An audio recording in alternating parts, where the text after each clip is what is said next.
দিলে বড় জ্বালারে পাঞ্জাবিওয়ালা, হুজুর তো কিছুই বোঝে না, হুজুর সবই বোঝে, নারীর ছলা কলা বোঝে না। এ যুবকে, গোপন একটা রুমের ভিতরে খালি ইউসুফ নবী আর জুলেখা, আর কেউ নাই। এরকম পরিবেশ পাওয়া তো দূরের কথা, যুবকেরা পার্কের সিপে গলি পাইলে আর পীড়িতের 12 মাস আছে না নাই?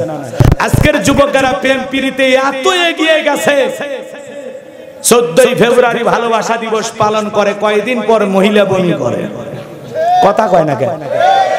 এলাকায় এসে বিয়ের দাবিতে ছেলের বাড়িতে আন্দোলন করে, অনশন ধর্মঘাট পালন করে, কথা কয় না কেন?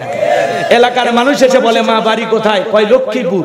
তো তুমি গিন্নি নাকি এ গান্না এই এলাকায় কেন আসছো?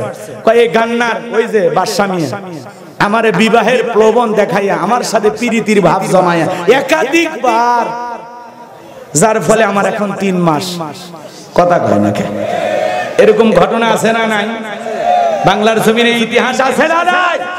এ যুবক, আজকের বাংলাদেশের যুবকেরা প্রেম প্রীতির দিক দিয়ে এত এগিয়ে, আমেরিকার তরুণী ভালোবাসার টানে বাংলাদেশে ছুটে আসে। বিদেশি যত দেশ আছে, মালয়েশিয়া বলেন, লন্ডন বলেন, ভুটান বলেন, ভারত বলেন, বাপরে বাপ, নেপাল বলেন, সব দেশের মহিলারা এদেশের যুবকদের ভালোবাসার টানে ছুটে আসতেছে। পৃথিবীতে কোন দেশে যদি প্রেমের প্রতিযোগিতা হইতো, বাংলাদেশ 1 নাম্বার হইতো। এই যুবকদের প্রেমের পাওয়ার এত বেশি, বিদেশি তরুণীরাও পাগল হয়ে যায়। রাগ করতেছেন মনে হয়? এ যুবক, বিয়ের আগে কোনো অবৈধ প্রেম ভালোবাসা করা যাবে? আউযু বিল্লাহি মিনাশ শাইতানির রাজীম। বিসমিল্লাহির রাহমানির রহিম। বিতাড়িত মুর্দার শয়তানের কাছ থেকে আল্লাহ পাকের কাছে আশ্রয় প্রার্থনা চাচ্ছি। পরম করুণাময় দয়ালু আল্লাহ তাআলার নামে শুরু করছি। যে কোনো কাজ শুরু করব কার নামে? আল্লাহর নামে কাজ শুরু করলে বরকত আছে না নাই? যে কোনো কাজের শুরুতে যদি আল্লাহ তাআলাকে স্মরণ করা যায়, সে কাজে কল্যাণ আছে না নাই? আমার ভাইয়েরা, একটু মনোযোগ দিয়ে কথা শুনবেন। সূরার নাম সূরা আল মুমিনুন। আল্লাহ পাক তার বিশ্বাসী বান্দাদের জন্য সূরা আল মুমিনুন নাজিল করেছেন। যারা অবিশ্বাসী কাফের, তাদের জন্য আল্লাহ পাক একটি সূরা নাজিল করেছেন। সূরার নাম কি? কুল ইয়া আইয়ুহাল কাফিরুন। যারা অবিশ্বাসী কাফের, তাদের জন্য আল্লাহ পাক সূরা কাফিরুন নাজিল করেছেন। যারা বিশ্বাসী বান্দা, তাদের জন্য আল্লাহ পাক সূরা আল মুমিনুন নাজিল করেছেন। যারা হলো দুদুল্যমান, 2 নৌকায় পা দিয়া চলে, মুখে বেলা একটা, অন্তরে আরেকটা, দুমুখ সাপ, বৃষ্টি যেই দিকে ছাতা ধরে সেই দিকে, গোলালু মার্কা সব জায়গায় চলে, এদের নাম কি? আরো জোরে, আরো জোরে। মুনাফিক। এই মুনাফিকদের জন্য আল্লাহ পাক একটি সূরা নাজিল করেছেন। সূরার নাম হলো মুনাফিকুন। কথা বলেন ঠিক কি না? মুনাফিকদের জন্য আল্লাহ পাক একটি সূরা দিলেন। মুনাফিক সেনা বড় কঠিন। কথা কয় না? মুনাফিক সেনা কি সহজ মনে করেছেন? মুনাফিকদের স্বভাব হলো গাছের গোড়া কেটে মাথায় পানি ঢালে। কথা বলেন ঠিক কি না? চুপ করে থাক ধোঁকাবাজ, চোখে তোদের নাহি লাজ। চুপ করে থাক ধোঁকাবাজ, চোখে তোদের নাহি লাজ। গোড়া কেটে মাথায় ঢালো পানি, তোদের চিনি আর কতকাল করবি রে শয়তানি। মুনাফিকদের স্বভাব হলো গাছের গোড়া কেটে মাথায় পানি ঢালে। কথা বলেন ঠিক কি না? মুনাফিক সেনা বড় কঠিন। হজ করার পরেও আলহাজ মুনাফিক হতে পারে। রাসূলের পিছনে নামাজ পড়ে লোকটা যদি মুনাফিক হয়, আপনার আমার পিছনে নামাজ পড়ে তার চাইতে বড়টা হবে। কথা বলে ঠিক কি না? মুনাফিকেরা ইসলামের সবচেয়ে বেশি ক্ষতি করে। কথা বোঝেন নাই? মুনাফিকেরা নিজের রাস্তা, নিজের পথ ক্লিয়ার করার জন্য নিজের হাতে রাতের আধারে মার্ডার করে, হত্যা করে, আবার ওর উপরে ফুলের মালা দিয়ে শোক প্রকাশ করে বলে বড় ভালো লোক ছিল। কথা বলেন। এই যে আমাদের রংপুরের মিঠাপুকুর পায়রা ইউনিয়নের সুযোগ্য একজন চেয়ারম্যান, ইসলামী আন্দোলনের কর্মী, শোনেন নাই আপনারা? হ্যাঁ আমার ভাইরা, এই জামাতের একজন চেয়ারম্যান ছিলেন আল্লাহর গোলাম। আহারে একটা পল্লী চিকিৎসক, কথা কি বুঝতে পারছেন? আল্লাহর গোলাম যখন এই পায়রা বাজারে আল্লাহর গোলাম ছিলেন, একজন মানুষ দেখেন কতটা সৎ নির্ভীক ভালো ছিলেন, তারপরেও একজন হারুন নামের লোক তার উপরে যেই বটিগুলো দিয়ে মাছ কাটা হয় এইরকম বটি নিয়ে আসে এলো পাতারি ভাবে আঘাত করে আল্লাহর গোলামকে বিদায় করে দিয়েছে। কথা বলেন ঠিক কিনা? এই যে হত্যা করা হলো, একজন প্রকাশ্যে একজন চেয়ারম্যানকে হত্যা করা হলো, আপনারা বলেন তো তাহলে সমাজে কি নিরাপত্তা আছে? মানুষের জানমালের হেফাজত আছে? নাই। এখন কারা হত্যা করেছে, কিভাবে হত্যা করেছে, কেনই বা হত্যা করা হলো, কি অপরাধে চেয়ারম্যান সাহেবের কেন তাকে হত্যা করা হলো? পরিকল্পিতভাবে আল্লাহর গোলামকে সরিয়ে দেওয়ার পিছনে কারণ কে কলকাঠি নেড়েছে, কারা ষড়যন্ত্র করেছে, ওই ভিতর থেকে যারা ষড়যন্ত্র করেছে ওদের শিকড় উপরে তুলতে হবে। কথা বলেন ঠিক কিনা? আসল লোককে ধরতে হবে। কথা বলেন ঠিক কিনা? এ সমাজে হাজারো হত্যাকাণ্ডের ঘটনা ঘটে কিন্তু সঠিক বিচার পাওয়া যায়। রাগ করতেছেন মনে হয়? প্রকাশ্যে একটা লোককে কুপিয়ে হত্যা করা হচ্ছে, আইয়ামে জাহিলিয়াত যুগকেও হার মানাইছে। কথা বলেন ঠিক কিনা? আমরা এই হত্যাকাণ্ডের বিচার চাই কিনা? আল্লাহর জমিনে যদি আল্লাহর আইন দিয়ে বিচার করা হতো, প্রকাশ্যে হত্যা করা দূরের কথা, একজন মানুষ আর একজন মানুষকে হুমকি দেওয়ারও সাহস পাইতো না। কথা বলে ঠিক কিনা? এই জন্য এই সমস্ত অপরাধের দৃষ্টান্তমূলক শাস্তি নিশ্চিত করতে হবে, এমন শাস্তি দিয়ে নজির স্থাপন করতে হবে যাতে বাংলার জমিনে আর কোন মানুষ এইভাবে হত্যার শিকার না হয়। কথা বলেন ঠিক কিনা? বিচার করতে হবে কি দিয়া? আল্লাহর আইন দিয়া। কথা বলেন ঠিক কিনা? যারা হত্যা করেছে ওদেরকে ধরেও হত্যা করতে হবে। কথা বলেন ঠিক কিনা? আল্লাহর বিধান মোতাবেক বিচার করতে হবে। আল্লাহ আমাদের সঠিক বুঝ দান করুন। জোরে বলুন আমিন, আরো জোরে বলুন আমিন। তাহলে একজন চেয়ারম্যানের জানমালের নিরাপত্তা নাই। কথা বলেন ঠিক কিনা? এরকম অবস্থা পৃথিবীর জমিনে আছে না নাই? কষ্ট পাচ্ছেন মনে হয়। এজন্য ভাইরা আমার মনে রাখবেন, মুনাফিক মার্কা মুসলমানের দ্বারা ইসলাম সবচেয়ে বেশি ক্ষতিগ্রস্ত হয়। কথা বলে ঠিক কিনা? আমার ভাইরা, আমি মুনাফিকদেরকে নিয়ে আলোচনা করব না, আমি কাফিরদেরকে নিয়ে আলোচনা করব না, আমি আলোচনা করব আল্লাহর ভিআইপি মুমিন বান্দাদের নিয়ে। বলুন সুবহানাল্লাহ। তাহলে আজকে আলোচনা করব কোন সূরা থেকে?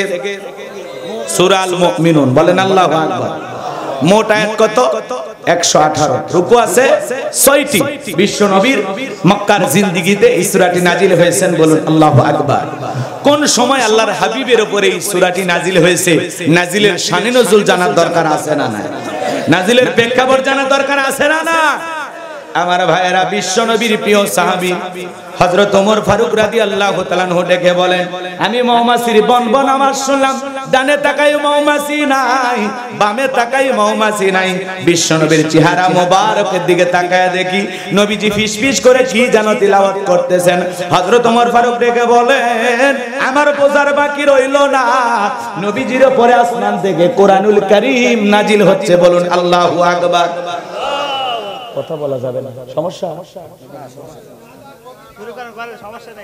পিছনে এত গল্প করলে হবে? রাগ করতেছেন নাকি? হ্যাঁ, পিছনে গল্প করেন না, বুঝেন না? একটা পরিবেশ দেন, কষ্ট করে নিয়ে আসছেন। 11টা পর্যন্ত যা হয়েছে হয়েছে, 1 ঘন্টা অন্তত মানুষ কষ্ট করে আসছে যেন বাড়িতে কিছু নিয়ে যেতে পারে, তাই না ভাই?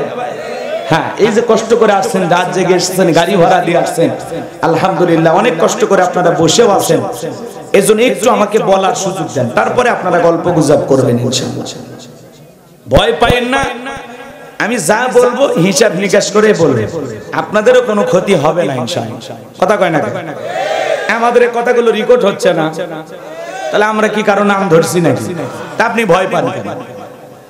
আজকে হয় কি, হুজুরের একটু জোরেও যদি কথা বলে অনেকে ভয় আছে না নাই? মানে জামানা এমন হয়ে গেছে, জোরে করে ফেরাউনের নাম নিলেও মানুষ মনে করে কি আমারে কইলো না? এই বেটা, ফেরাউন আর তোর চরিত্র এক, তাহলে তোমার লাগে কেন? মনটা যদি আওয়াক্করের মতো নরম হয়, কোরআন শুনলে ঈমান বৃদ্ধি পাবে। বলেন সুবহানাল্লাহ। ওয়া ইযা তুলিয়াত আলাইহিম আয়াতুহু যাদাতহুম ঈমানা। কোরআন শুনলে মুমিনের ঈমান বৃদ্ধি পায়। বলেন সুবহানাল্লাহ। আর মনটা যদি আবু জেলের মতো ভেজাল মার্কা হয়, সারা রাত কোরআন শুনেও সকাল বেলায় রাসূলের বিরুদ্ধে অবস্থান নিত। সকালবেলায় বলতো নবী মুহাম্মদ পাগল। কে রে আবু জেহেল তুই কি ছাগল? সারা রাত কোরআন শুনে নবীরে পাগল বলতো, জাদুকর বলতো। কথা বলে ঠিক কি না? তো এরকম কিছু লোক আছে ওরা কোরআন না শুনেই বিরোধিতা করে, ওরা আবু জেহেলের চাইতেও খারাপ। কথা বলেন ঠিক কি না? কোরআনের বিরোধিতা করবেন না। কোরআনের বিরুদ্ধে অবস্থান নিলেন তো নিজেকে জাহান্নামে নিয়ে গেলেন। কথা বলেন ঠিক কি না?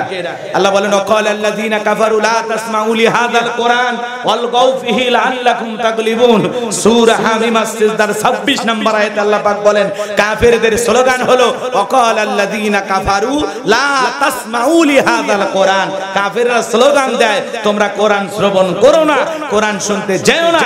যেখানে নবী মুহাম্মদ সাল্লাল্লাহু আলাইহি ওয়াসাল্লাম কোরআনের আলোচনা করে, কোরআনের কথা বলে, এই জায়গায় হট্টগোল সৃষ্টি করো, তালি বাজাও, সিজদা, যে কোনো ভাবে যদি কোরআনের কথাগুলো বন্ধ করতে পারো আমরা কাফেররা বিজয় লাভ করব। জোরে বলেন নাউজুবিল্লাহ, আরো জোরে বলেন নাউজুবিল্লাহ। আবু জেহেল কোরআনকে থামাইতে পারছে? জোরে বলেন পারছে? আবু জেহেল, উতবা, সাইবা এরা চেষ্টা করেছিল, পারে নাই। আজও যারা কোরআনের বিরুদ্ধে ষড়যন্ত্র করবে এরাও ব্যর্থ হবে, এতে কোনো সমস্যা হবে না। কথা বলেন ঠিক কি না? যারাই কোরআনের বিরুদ্ধে লাগবে ওরাই জ্বলে পুড়ে শেষ হয়ে যাবে, ওদেরকে নিশ্চিহ্ন করে দেবেন কি? আরো জোরে বলেন কে? আমার ভাইরা যে কথা বলতে চাচ্ছিলাম গভীরে মনোযোগ দিয়ে শোনেন। হযরত ওমর ফারুক ডেকে বলেন আমি মৌমাছির বনবন আওয়াজ শুনলাম, ডানে তাকাই মৌমাছি নাই, বামে তাকাই মৌমাছি নাই। নবীজির চেহারা মোবারকের দিকে তাকায় দেখি নবীজি ফিসফিস করে কি যেন তিলাওয়াত করতেছেন। হযরত ওমর ফারুক ডেকে বলেন আমার বোঝার বাকি রইল না, নবীজির উপরে আসমান থেকে কোরআনুল কারীম নাজিল হচ্ছে আর বিশ্ব নবী কোরআনুল কারীম রিসিভ করতেছেন। বলুন সুবহানাল্লাহ। তাহলে মৌমাছির বনবন আওয়াজ হইলে কোরআনুল কারীম নাজিল হয়, দপ্তরি ছুটির ঘন্টায় বাড়ি মারে টনটন আওয়াজ হইলে কোরআনুল কারীম নাজিল হয়। নবীজি যখন ঘোড়ার উপরে থাকতেন ওই সময় যদি কোরআনুল কারীম নাজিল হইতো ওহির ভারে ঘোড়ার পাগুলো বালুর ভিতরে ডেবে যেত। বলেন আল্লাহু আকবার। দীর্ঘ 23 বছরে নবীজির উপরে কোরআনুল কারীম নাজিল হয়েছে। জীবনের প্রথম ওহী রিসিভ করতে গিয়ে নবীজির শরীর মোবারকে জ্বর পর্যন্ত এসেছিল। ইমদাদিয়া লাইব্রেরি ছাপাইয়া 200 টাকা 150 টাকার বিনিময়ে মুসলমানের ঘরে ঘরে কোরআন পৌঁছায়া দিয়েছে। এই কোরআনের সম্মান কত, মর্যাদা কত, অনেক কপাল পোড়া মুসলমান আজও বুঝতে পারলাম না। কথা বলেন ঠিক কি না? এমনও মুসলমান আছে 30-40 বছর বয়স হয়ে গেছে, জীবনে কোনোদিন আল্লাহর কোরআনটা খুলেও দেখে নাই। এও মুসলমান আছে না নাই? আজকে মুসলমান কোরআন থেকে দূরে সরে যাওয়ার কারণে, ইসলাম থেকে দূরে সরে যাওয়ার কারণে আজকে মুসলমান লাঞ্ছিত, অপমানিত, বঞ্চিত, নিগৃহীত, পদদলিত। কথা বলেন ঠিক কি না? আজকে মুসলমান অধিকার হারা, কারণ মুসলমান হয়েছে কোরআন ছাড়া। করতেছেন মনে হয় সামনের দিকে যায়, লম্বা হবে, লম্বা করার সুযোগ নাই। অনেক পদ্ধতিতে রাসূলের উপরে কোরআনুল কারীম নাজিল হতো, বলতে গেলে 2-2.5 ঘন্টা চলে যাবে। সংক্ষিপ্ত কথা বলে দিয়ে যায়। হযরত ওমর ফারুক ডেকে বলেন নবীজির কোরআনুল কারীম রিসিভ করা শেষ হয়ে গেল। বিশ্ব নবী সাহাবায়ে কিরামদের দিকে মুখ ঘুরে ডেকে বলেন ও আমার সাহাবীরা, এই মাত্র আসমান থেকে জিবরাইল এসে আমার উপরে সূরা আল মুমিনুনের 10টি আয়াত কারীমা নাজিল করে জানায় দিয়ে গেলেন নবী গো, এই 10টি আয়াতের ভিতরে আল্লাহ পাক তার আদরের মুমিন বান্দাদের জন্য 7টা বৈশিষ্ট্য নিয়ে আলোচনা করেছেন, 7টা গুণাবলী নিয়ে আলোচনা করেছেন। কোন মুমিন যদি এই 7টা গুণে গুণান্বিত হতে পারে, 7টা গুণ অর্জন করতে পারে, আমার আল্লাহ রাব্বুল আলামিন বলেন উলাইকা হুমুল ওয়ারিসুন আল্লাযীনা ইয়ারিসুনাল ফিরদাউস হুম ফিহা খালিদুন। আমার আল্লাহ বলেন তারাই উত্তরাধিকারী হবে জান্নাতুল ফেরদাউসের, সেখানে তারা চিরকাল বসবাস করবে। আল্লাহ কোনোদিন জান্নাত থেকে বের করে দেবেন না। বলুন সুবহানাল্লাহ। 7টা গুণাবলী অর্জন করতে পারলে জান্নাতুল ফেরদাউসের উত্তরাধিকারী হওয়া যাবে। আপনার আমার টার্গেট জান্নাত না জাহান্নাম? কারা কারা জান্নাতে যেতে চান দুহাত তুলে আল্লাহকে একবার দেখান।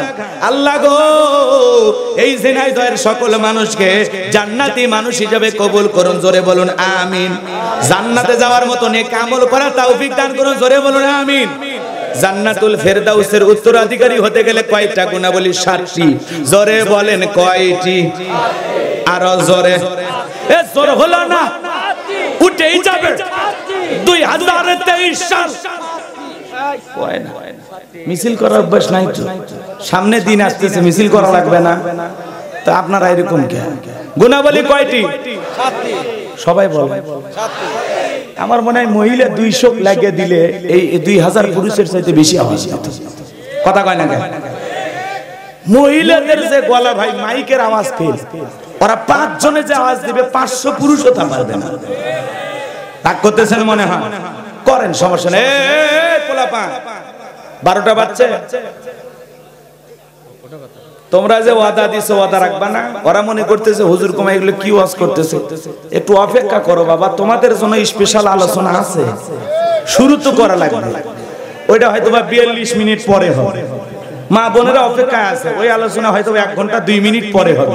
কখন কি আলোচনা শুরু হবে খালি অপেক্ষা করেন, সময় দেন, একটু সুযোগ দেন। কথা পুরোটা না শুনলে তো বুঝবেন না। আর জান্নাত নিয়ে আলোচনা হবে, মুমিনেরা 7টা গুণাবলী অর্জন করলেই জান্নাতে যাবে, সেই কথাগুলো কি মনে করেছেন গুরুত্ব নাই? মুমিন জীবনের এই কথাগুলো শোনার দরকার নাই? খুবই গুরুত্বপূর্ণ আলোচনা, কারণ আমরা সবাই জান্নাতে যেতে চাই। কি সেই 7টা বৈশিষ্ট্য যেটা আমার ভিতরে থাকলে আমি জান্নাতে যাব, জানার দরকার নাই? ধৈর্য নিয়ে বসেন, একটু বসেন আমার ভাইয়েরা। বাবা মারা গেলে ওয়ারিশ সূত্রে ছেলে যেরকম বাবার সম্পত্তির ভাগ পায়। কদ ফলাহাল মুমিনুন,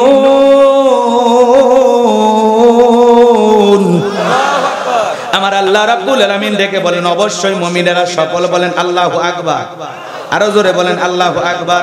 আমার আল্লাহ রাব্বুল আলামিন ডেকে বলেন সফল হয়েছে তারা ঈমান এনেছে যারা। আল্লাহু আকবার। কদ আফলাহাল মুমিনুন, অবশ্যই মুমিনেরা সফল হয়েছে, অলরেডি মুমিনেরা সফল হয়েছে। দিক দিয়া সফল। আপনাদের এলাকায় একটা বাজার আছে, কি বাজার? গান্না বাজার। এই গান্না বাজারে আল্লাহর একজন বান্দা তরি তরকারি বিক্রি করে, সবজি বিক্রেতা। লোকটা যদি ইমানদার হয়, আজান দেওয়ার পরে মসজিদে গিয়ে যদি আল্লাহকে সিজদা দেয়, মাথাটা নত করে, পৃথিবীর বড় নেতা জো বাইডেনের চেয়ে এই কাঁচামালের দোকানদার যদি ইমানদার হয়, নামাজি হয়, এই ব্যক্তির দাম আল্লাহর কাছে ওই নেতার চাইতে কম না বেশি? আল্লাহর কাছে দাম আছে তার, ঈমান আছে যার। ঈমান নাই আল্লাহর কাছে 4 পয়সা দাম নাই। কথা বলে ঠিক কি না? পৃথিবীর বড় বড় ক্ষমতাধর, রাশিয়ার প্রেসিডেন্ট কি নাম? পুতিন। কথা কয় না? উত্তর কোরিয়ার প্রেসিডেন্ট নাম শোনেননি? কাটিং মারামার কিং জং। কথা কন ঠিক কি না? এরা যত বড় ক্ষমতাধর হোক না কেন, বাংলাদেশের একজন রিকশা চালক, ভ্যান চালক, লোকটা সাইল, দরিদ্র, ফকির, মিসকিন, আজান দেওয়ার পরে রিকশা চালক রিকশা আটকায়া যদি মসজিদে গিয়ে সিজদা দেয়, ওই পৃথিবী কাঁপানো বড় বড় নেতাদের চাইতে আল্লাহর কাছে ঈমানদারের দাম কম না বেশি? পৃথিবীর সবচাইতে টাকাওয়ালা মানুষ বিল গেটস। কথা কয় না? এত টাকা থাকার পরেও বউ ভাত খাইলো না। এদের দাম্পত্য জীবনে ডিভোর্স হয়ে গেছে। কথা কয়? কথা কয়? তার মানে টাকা থাকলেই যে জীবনে সুখ আছে, শান্তি আছে, এমনটা ভাবা যাবে না। এত বড় ধনী মানুষ, তারপরে ঘরের বউ টিকলো না। এজন্য যুবকেরা তখন থেকে স্লোগান দিল, বিল গেটসের টাকার কাছে নারী আটকায় না, তাহসিনের কণ্ঠের কাছে নারী আটকায় না। কথা কয় না? যুবকেরা তখন স্লোগান দিতে লাগলো, তাহলে নারী কিসে আটকায়? নারী কিসে আটকায় তোর দাদিরে জিজ্ঞাসা করিস। নারী কিসে আটকায় তোর নানিরে জিজ্ঞাসা করিস। নারী কিসে আটকায় জানতে হলে তোর মা, আমার মা, তারে জিজ্ঞাসা করলে বের হয়ে আসবে তারা কেন আটকে আছে। কথা কয় না? কথা কয়? এলে ফালতু চিন্তা ভাবনা মাথার থেকে ঝেড়ে ফেলে দাও। এই পখাটা যুবক একটা পাইলো আর ফেসবুকে দিল, নারী কিসে আটকায়? নারী কিসে আটকায়? নারী কিসে আটকায়? নারী কিসে আটকায় তোর নানিরে জিজ্ঞাসা করিস। না হইলে তোর নানার এত বাচ্চা কাচ্চা কেমনি হইল?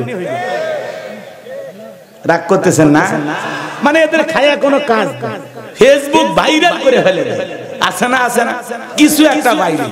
এখন মহিলারা স্লোগান করছে, পুরুষ কিসে আটকায়? কথা কয় না? তখন ওরা বললো পূর্ণিমার মতো এত সুন্দরী মেয়ে স্বামী একটাও থাকে না, পরিমণির মতো এত সুন্দরী তাও স্বামী থাকে না, ব্যাপারটা কি? তখন বলছে পুরুষ কিসে আটকায়, পুরুষ কিসে আটকায় তো দাদারে জিজ্ঞাসা করিস। কথা কোন ঠিক কি না? এইজন্য যুবকদেরকে আল্লাহ হেদায়েতের পথে কবুল করুক, জোরে বলেন আমিন। এগুলো ফালতু চিন্তা ভাবনা করা যাবে না। কোরআন সুন্নাহ মোতাবেক চলো, রাসূলের সুন্নাত বাড়িতে আমল করো। দাম্পত্য জীবনে 4টা সুন্নাত আমল করলে কোনোদিন তালাকের ঘটনা ঘটবে না। রাসূলের 4টা সুন্নাত, 4টি সুন্নাত প্রত্যেকটা মুসলমানের বাড়িতে যদি আমল হয় তালাকের ঘটনা ঘটবে না। চেয়ারম্যান সাহেবকে কোনো বিচার সালিশে যাওয়া লাগবে না। স্বামী স্ত্রী না বিচার সালিশ হয় না? কয় হুজুর খুব হয়। তাহলে এই ঝামেলার অবসান ঘটনার দরকার আছে না? 4টা সুন্নাত কারা কারা আমল করার নিয়ত আছে হাত তোলেন তো দেখি। লিল্লাহি তাকবীর। খালি শুনলে হবে না, আজকে শুনে আজকে আমল করা লাগবে। খালি শেষে একটু মনে করে দিবেন, পারবেন তো ইনশাআল্লাহ। লিল্লাহি তাকবীর। আমার ভাইরা কথা মনে হয় ভুলে গেছেন আপনারা। টাকার দিক দিয়ে সফল, কথা বলেন ঠিক কি না? টাকা থাকলে আল্লাহর কাছে দাম নাই, আল্লাহর কাছে দাম আছে তার ঈমান আছে যার। কথা কোন ঠিক কি না? রাগ করেন না বাজান গো আমার। আপনি কালো হন, ফর্সা হন, বেটে হন, লম্বা হন, কোনো সমস্যা নাই। আপনার ভিতরে ঈমান নামের সম্পদ আছে, আল্লাহর কাছে আপনার দাম আছে। আল্লাহর কাছে যদি দামি হতে পারি দুনিয়াতে আর কোনো কিছু চাওয়া আছে না। তাহলে আল্লাহ বলেন কদ আফলাহাল মুমিনুন, অবশ্যই মুমিনেরা সফল হয়েছে। সফল হয়েছে তারা ঈমান এনেছে যারা। আল্লাহু আকবার বলেন। তাহলে আমি বলবো সফল হয়েছে কারা? আপনারা বলবেন ঈমান এনেছে যারা। আমি বলবো আল্লাহর কাছে দামি বান্দা কারা? বলবেন ঈমানদার বান্দা যারা। বেঈমানেরা দুনিয়াতে সফল, আখিরাতে সফল নাই, লাত্তি মেরে সব জাহান্নামে যাবে। আর ঈমানদাররা দুনিয়াতে সফল, আখিরাতেও সফল। বলেন সুবহানাল্লাহ। ঈমান নিয়ে মরলে দাম আছে, আর বেঈমান হয়ে মরলে দাম। আমরা ঈমান নিয়ে যেতে চাই তো ইনশাআল্লাহ। ইনশাআল্লাহ বেটা আছে। লিল্লাহি তাকবীর। তাহলে বলেন সফল হয়েছে কারা? ঈমান এনেছে যারা। বলেন সফল হয়েছে কারা?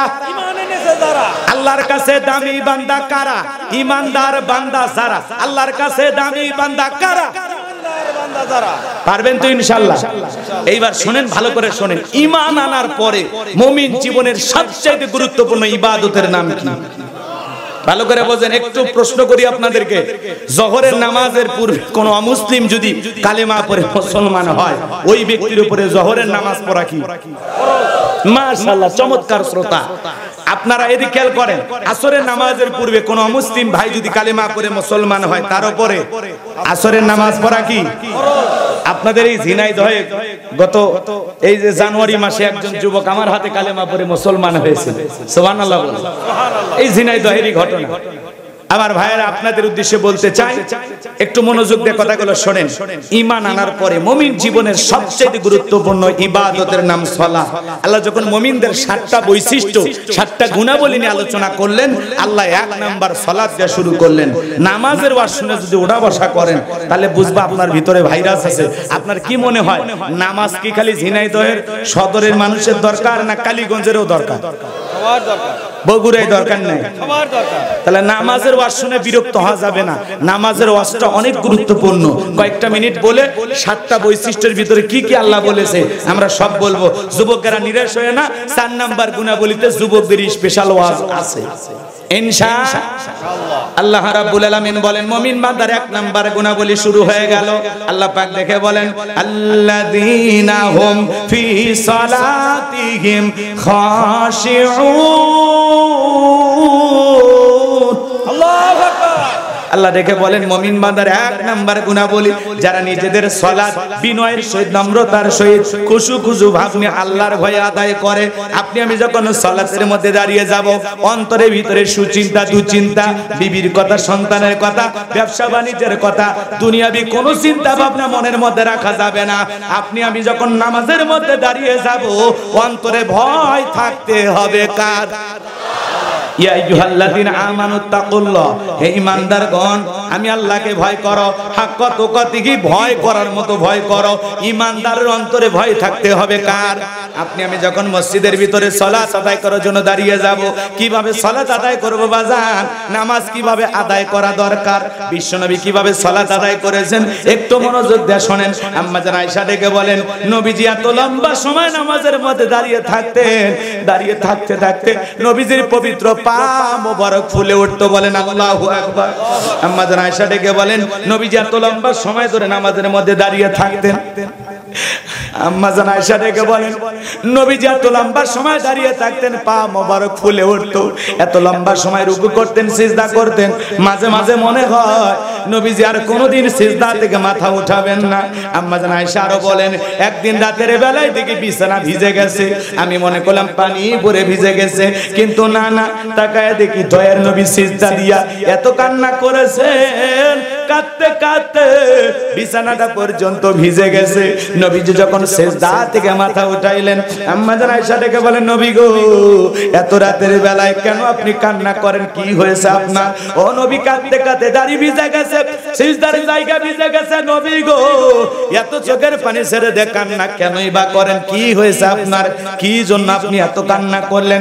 বিশ্ব নবী তখন ডেকে বলে, আয়েশা, আমি তো আমার জন্য কাঁদি না, আমি কাঁদি আমার গুনাহগার উম্মতের গুনাহ মাফের জন্য।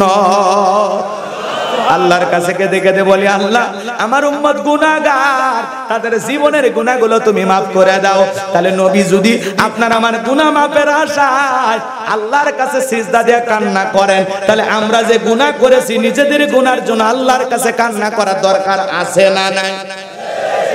বিশ্বনবী ডেকে বলে, আয়েশা, আমি আল্লাহর কাছে কেঁদে কেঁদে বলি, আল্লাহ আমার গুনাহগার উম্মতকে তুমি জাহান্নামের আগুন থেকে মুক্তি দাও, আমার উম্মতেরা জাহান্নামের আগুন সহ্য করতে পারবে না। যে নবী সিজদা দিয়া আপনার আমার গুনাহ মাফের আশায় দোয়া করে, আপনাকে আমাকে জাহান্নাম থেকে বাঁচানোর জন্য দোয়া করে, বাজান গো আমার, সেই নবীর উম্মত হিসাবে সিজদা দিয়ে চোখের পানি ছেড়ে দিয়া আল্লাহর কাছে দোয়া করা দরকার আছে না নাই? এজন্য আল্লাহ পাক দেখে বলেন, ওয়াল্লাযীনা ইয়াবিতুনা লিরাব্বিহিম সুজদাও ওয়া কিয়ামা। আমার আল্লাহ ডেকে বলেন, যারা রাত্রি জাগরণ করে আমি আল্লাহকে সিজদা দেয়, আমি আল্লাহর জন্য দণ্ডায়মান থাকে, তাহলে মুসলমান রাত্রি জাগরণ করে সিজদা দিতে হবে কাকে? পাঁচ ওয়াক্ত নামাজ, এইটা তো ডিউটি, এটা তো পালন করতে হবে। যারা গভীর রাতে, রাতের 1টা 2টা 3টার দিকে উইটা ঠান্ডা পানি দিয়ে ওযুটা বানাইয়া যাই নামাজের মধ্যে দাঁড়ায় গেল, বিবির ভালোবাসা ত্যাগ করে, আরামের বিছানা ত্যাগ করে ওই যাই নামাজে গভীর নিশিতে দাঁড়ায় গেল, এই নামাজ দুনিয়ার কাউকে খুশি করার জন্য না, এই নামাজ হলো একমাত্র আল্লাহকে রাজি খুশি করার জন্য। কথা বলেন ঠিক কি না? এজন্য বাজান গো আমার, গভীর নিশিতে আপনি আমি তাহাজ্জুদে দাঁড়াবো তো ইনশাআল্লাহ। তাহাজ্জুদের সালাতে সিজদা দিয়ে চোখের পানি ছেড়ে দিয়ে আল্লাহকে ডেকে বলবো, রব্বানা সরিফান্না আযাবা জাহান্নাম ইন্না আযাবাহা কানা গরামা। হে আমাদের রব, হে আমাদের মালিক, ওই কঠিন জাহান্নামের আযাব আগুন আমরা সহ্য করতে পারবো না। যেই জাহান্নামের আযাব, যেই জাহান্নামের আগুন বিনাশ ছাড়া, ধ্বংস ছাড়া কিছুই নয়, ওই কঠিন জাহান্নামের আগুন আমরা সহ্য করতে পারবো না। জাহান্নামের আগুন বড় কঠিন। ইন্নাহা সাআত মুস্তাকাররা ওয়া মুকামা। নিশ্চয় আবাসস্থল হিসেবে, বসতির জায়গা হিসেবে ওই জাহান্নাম কত না নিকৃষ্ট, কত না নিকৃষ্ট। জাহান্নাম একটা নিকৃষ্টতম স্থান, জাহান্নাম সুখের জায়গা না, যন্ত্রণার কারখানা। কথা বলেন ঠিক কি না? এজন্য আল্লাহ রাব্বুল আলামিন বলেন, ইন্না জাহান্নামা কানাত মিরসাদা লিত্তাগিনা মাআবা লাবিসিনা ফিহা আহকাবা লা ইয়াযুকুনা ফিহা বারদান ওয়ালা শারাবা ইল্লা হামিমান ওয়া গাসসাকা। আল্লাহ রাব্বুল আলামিন বলেন, ভালো করে বোঝার চেষ্টা করবেন। তারা সেদিন ডেকে বলবেন, আল্লাহ তাআলা কিভাবে কিভাবে জাহান্নামের আগুনের শাস্তি দিবেন, একটু মনোযোগ দিয়ে শুনেন। ইন্না জাহান্নামা কানাত মিরসাদা, নিশ্চয়ই জাহান্নাম ওত পেতে রয়েছে আল্লাহর অবাধ্য নাফরমান গুনাহগার বান্দাদের ধরার জন্য। এটা হলো অপরাধীর এদের থাকার আবাসস্থল এই জাহান্নামের আগুনে যারা জ্বলবে, যুগের পর যুগ জাহান্নামে তারা বসবাস করবে। একজন মানুষ কত লক্ষ বছর জাহান্নামের আগুনে জ্বলবে, কত কোটি বছর জাহান্নামের আগুনে জ্বলবে, এর সঠিক ইলম আর জ্ঞান আছে কার কাছে? ওই জাহান্নামের আগুনে জ্বলতে জ্বলতে বুড়তে বুড়তে জাহান্নামীরা বাজান ক্ষুধার্ত হয়ে যাবে, ওদের চেহারা কয়লার মতো কালো হয়ে যাবে পুড়তে পুড়তে। জাহান্নামের আগুন সহ্য করার ক্ষমতা আপনার আমার নাই। একবার যদি কারো দেহে জাহান্নামের আগুন লেগে যায় বাজান গো, আমার মনে হয় কলিজাটা পুড়ে ছাই হয়ে যাবে। ওই জাহান্নামের আগুনে জ্বলতে জ্বলতে তারা ক্ষুধার্ত হয়ে আল্লাহকে বলবে, আল্লাহ খাবার দাও, খাবার দাও। আল্লাহ তখন বলবে, যাও আমার জাহান্নামী বান্দাদেরকে জাহান্নামের তলদেশে এক ধরনের ফলের চাষ করা হবে, যেই ফলটা হলো জাক্কুম, কাঁটাযুক্ত ফল। ওই ফলটা যখন খাইতে দেওয়া হবে জাহান্নামীর গলার মাঝামাঝি আটকে যাবে, ভিতরেও যাবে না বাহিরেও আসবে না। যত গলা নাড়াচড়া করবে কাঁটাগুলো ফুটবে আর ফুটবে। জাহান্নামীরা ছটফট করবে, যন্ত্রণায় কেঁদে বলবে, আল্লাহ এ আযাব আর আমরা সহ্য করতে পারি না। আল্লাহ জাহান্নামী বান্দাদেরকে ফল খাইতে দেবে, ওইটা কিন্তু বাজান ক্ষুধা নিবারণের জন্য না, জাহান্নামীর শাস্তি আরো বেশি বাড়ানোর জন্য। কথা বলেন ঠিক কিনা? ওই জাহান্নামীর বান্দা যখন ফলটা গলার মাঝামাঝি আটকে যাবে, যত গলা নাড়াচাড়া করবে কাঁটাগুলো পড়বে, যন্ত্রণায় চিৎকার মেরে ডেকে বলবে, আল্লাহ এ কেমন ফল খাওয়াইতে দিলা, ভিতরেও যায় না বাহিরেও আসে না। ও আল্লাহ আমরা যন্ত্রণা সহ্য করতে পারি না, আমাদেরকে পানি দাও, পানি দাও, পানি দাও। জাহান্নামীরা মনে করবে পানি খাইলেই ভালো হয়ে যাবে। আল্লাহ কেমন পানি দেবেন? লা ইয়াযুকুনা ফিহা বারদান ওয়ালা শারাবা, তাদেরকে মিনারেল ওয়াটার দেওয়া হবে না, ঠান্ডা কোনো পানি দেওয়া হবে না, এমন কোনো পানি দেওয়া হবে না যে পানি পান করে জাহান্নামী তার বুকের জ্বালা তৃষ্ণাকে নিবারণ করতে পারে। কেমন পানি দেবেন? সূরা নাবার 25 নম্বর আয়াত আল্লাহ স্পষ্ট জানায় দিলেন, ইল্লা হামিমা ওয়া গাসসাকা, ইল্লা হামিমা ওয়া গাসসাকা। তাদের কেমন উত্তপ্ত ফুটান্ত গরম পানি দেওয়া হবে, যা পুঁজ ব্যতীত কিছুই নয়। অজিনাই দহে মুসলমান, দেগের ভিতরে বড় বড় ফোড়া হয়, ফাটায়া দিলে ভিতর থেকে কি বের হয়? টমেটোর রস। কি কি জোরে বলেন? হাসপাতাল থেকে সংগ্রহ করে দেব, 50,000 টাকা দিলে খাবেন এক গিলাস, 1 লাখ দিলে খাবে? শুনে ঘৃণা লাগতেছে? সিসি হুজুর এগুলো কি খাওয়া যায়? বাজান গো, এটাই হলো জাহান্নামী অপরাধীদের খাবার।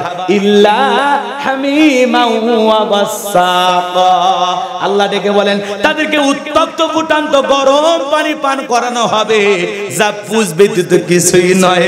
ওই পুঁজওয়ালা দুর্গন্ধওয়ালা পানি যখন পান করবে জাহান্নামী, ওই পানি পান করা মাত্র জাহান্নামীর লাড়ি বুড়িগুলো গলে গলে পড়ে যাবে। জোরে নাউযুবিল্লাহ। জাহান্নামী যখন ওই পানি পান করবে দেহের গোশতগুলো খসে খসে পড়ে যাবে। এই যদি হয় জাহান্নামের শাস্তি বাজান, ওই জাহান্নাম থেকে বাঁচার জন্য আল্লাহকে সিজদা দিয়া কান্না করা দরকার আছে না নাই? তাহলে সিজদাতে চোখের পানি ছেড়ে দিয়ে বলবো, আল্লাহ ওই কঠিন জাহান্নামের আগুন থেকে আমাদের মুক্তি দাও। বাজান গো আমার, নবীজি আপনার আমার গুনাহ মাফের আশা আল্লাহর কাছে দোয়া যদি করতে পারেন, তাহলে আমরা গুনাহগার, আমাদের দোয়া করার দরকার আছে না নাই? বিশ্বনবীর সাহাবীরা কিভাবে সালাত আদায় করতেন? নামাজের মতো পড়া লাগবে। নবীজির সাহাবীরা নামাজের মধ্যে দাঁড়িয়ে যেতেন, ওই মরুভূমির পাখিগুলো খেজুর গাছ মনে করে সাহাবীদের কাঁধের উপরে বসে থাকতো, মাথার উপরে বসে থাকতো। বিশ্বনবীর সাহাবীরা সালাতে এত মনোযোগ, কাঁধে পাখি পড়ে থাকে, তারপরেও টের পাইতো না। বলেন সুবহানাল্লাহ।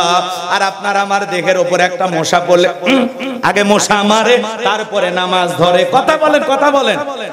কিভাবে সালাত আদায় করবেন? সাহাবায়ে کرام কিভাবে সালাতে মনোযোগ ছিল জানেন গো বাজান? হযরতে তালহা রাদিয়াল্লাহু তাআলা সালাত আদায় করতেছেন, জঙ্গল থেকে একটা বিষাক্ত সাপ এসে ছেলেটাকে পেঁচিয়ে ধরেছেন। স্ত্রী মানুষজনকে ডাকলেন, ছেলেটাকে বিপদ মুক্ত করলেন। বলেন আল্লাহু আকবার। রাগ করতেছেন মনে হয়? জঙ্গল থেকে সাপ এসে সন্তানকে পেঁচিয়ে ধরেছে, রাগ করতেছেন আপনারা? লালমনির হাতের এক যুবক আহারে টিকটক ভিডিও বানায়, সেলিব্রিটি হওয়ার আশায়, মানুষের একটু বাহবা পাওয়ার আশায় সাপ নিয়ে খেলা করতেছে আর টিকটক ভিডিও বানাইতেছে। কথা কয় না কেন? মাছরাঙ্গা টেলিভিশনে খবর প্রচার হয়েছে বাজান, আপনারা দেখেছেন। এই ছেলেটা সাপ নিয়ে টিকটক ভিডিও বানাইতেছে, একবার গলায় পেঁচে ধরতেছে, একবার হাতে নেয়, আর একবার ফেলে দেয়, আর একবার আরেক বন্ধুকে দেয়। এরকম করতে করতে ওই বিষাক্ত সাপ টিকটকার এই ছেলেটাকে সবল মারছে। সবল খাইয়া ওই জায়গায় পড়ে গেছে। বন্ধু বান্ধব বলতেছে এখন কি করা যায়, কি করা যায়। অনেক কষ্ট করে যখন হাসপাতাল পর্যন্ত নিয়ে গেছে, আর বাঁচানো যায় নাই, বাঁচানো যায় না। এই টিকটক ভিডিও করা ব্যক্তি সাপের কামড় খায়া দুনিয়ার থেকে বিদায় নিয়েছে। কথা কয় না, কথা কয় না। তাহলে যুবকের টিকটকের নিশা কত, সাপনে পর্যন্ত রং তামাশা করে, মনে হয় সাপুরিয়া হয়ে গেছে। কথা বলেন না কেন আপনারা? টিকটক ভিডিও যুবকদের নেশায় পরিণত করে দিয়েছে, মা বোনদের নেশায় পরিণত করে দিয়েছে। কথা বলেন ঠিক কিনা? আজকে রং তামাশা করতে যায়া টিকটক ভিডিও, সাপ নিয়ে টিকটক ভিডিও বানাইতে গেছে, আর সাপে সবল মাইরা ওরে বুঝাইয়া দিয়েছে সবার সাথে রং তামাশা চলে না, কত সাপুরিয়ারে বিদায় করলাম, আর তুই তো টিকটকার। কথা বলেন না কেন? কথাকে বুঝতে পারছেন? তাহলে সাপের কামড় খায়া এই লালমনিরহাটের যুবকটা মারা গেল। এই টিকটকের নেশা আজকে যুবকদের কত নিচু মন মানসিকতার পরিচয় দিচ্ছে। কথা বলে ঠিক কিনা? রাগ করতেছেন মনে হয়? খারাপ লাগতেছে আপনাদের? মন খারাপ করবেন না বাজান গো আমার। যে কথা আপনাদের উদ্দেশ্যে বলতে চাচ্ছিলাম গভীর মনোযোগ দিয়ে শোনেন। জঙ্গল থেকে সাপ আইসা সন্তানকে পেঁচিয়ে ধরেছেন, স্ত্রী মানুষজনকে ডেকে ছেলেটাকে বিপদ মুক্ত করেছেন। হযরতে তালহা রাদিয়াল্লাহু তাআলা আনহু নামাজ শেষে জিজ্ঞাসা করে, বিবি রে, বাড়িতে এত মানুষজন, ব্যাপারটা বুঝতে পারলাম না। হযরতে তালহার স্ত্রী ডেকে বলেন, স্বামী গো, আপনি যখন নামাজের মধ্যে দাঁড়িয়ে গেছেন, জঙ্গল থেকে সাপ এসে ছেলেটাকে পেঁচিয়ে ধরেছিল, আমি মানুষজনকে ডাকলাম, ছেলেটাকে বিপদ মুক্ত করলাম, এত ঘটনা আপনার চোখের সামনে ঘটে গেল।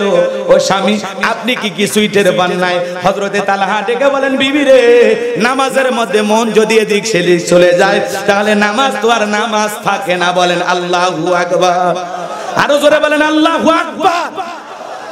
সাহাবায়ে কেরাম সালাতে কত মনোযোগ, কত মনোযোগ, কত গভীর মনোযোগ। জিহাদের ময়দানে দুইজন সাহাবীকে রাতের বেলায় পাহারাদার নিযুক্ত করা হয়েছে। ভালো করে বোঝেন, দুইজন সাহাবী রাত জেগে পাহারা দিতেছেন।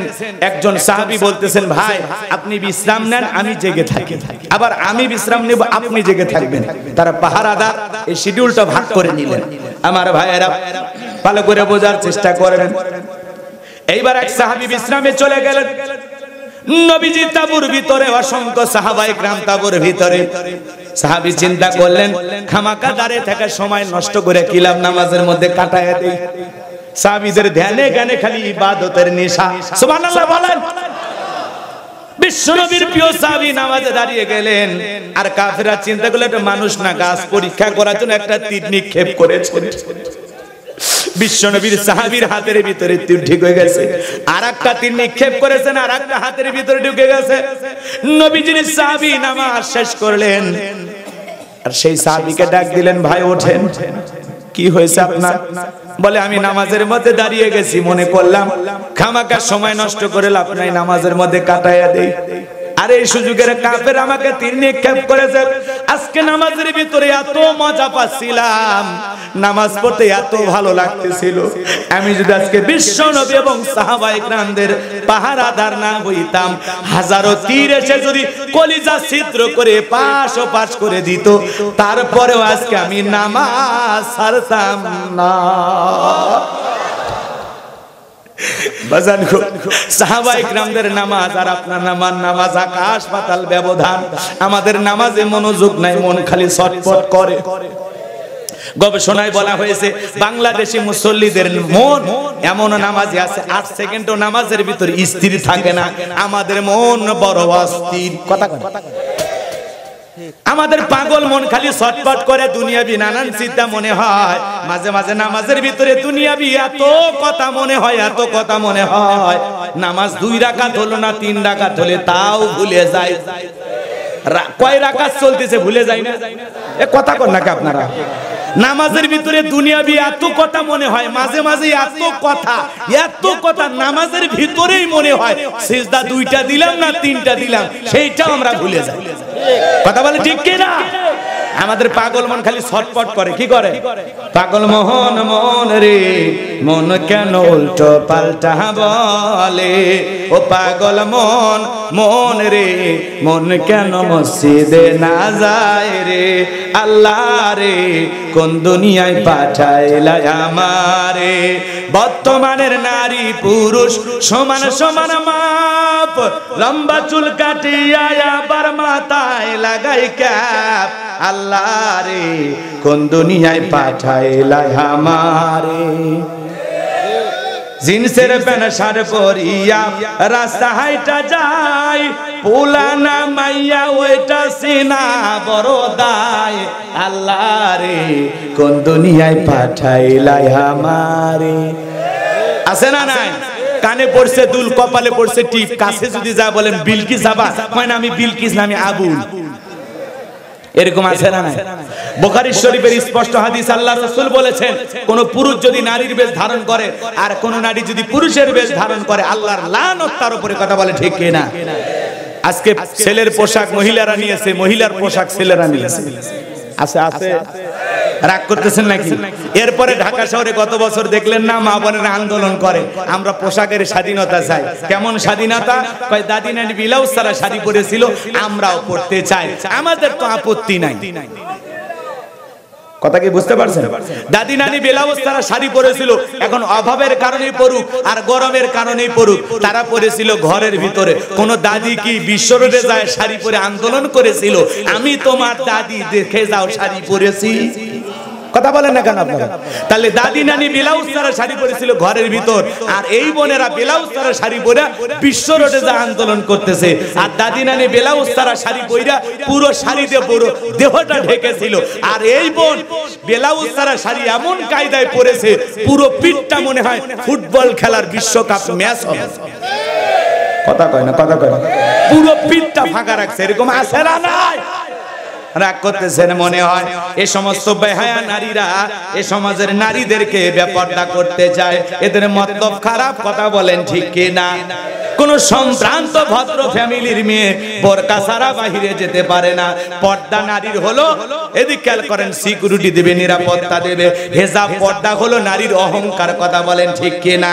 আল্লাহ বলেছেন ওয়াকরনা ফি বুয়ুতিকুন্না ওয়ালা তাবাররাজনা তাবাররুজাল জাহিলিয়াতিল উলা, নারীরা তোমরা ঘরের ভিতরে অবস্থান করো, খবরদার জাহিলিয়াতের যুগের মেয়েদের মতো নোংরা অশ্লীল পোশাক পরে নিজের দেহকে প্রদর্শন করো না।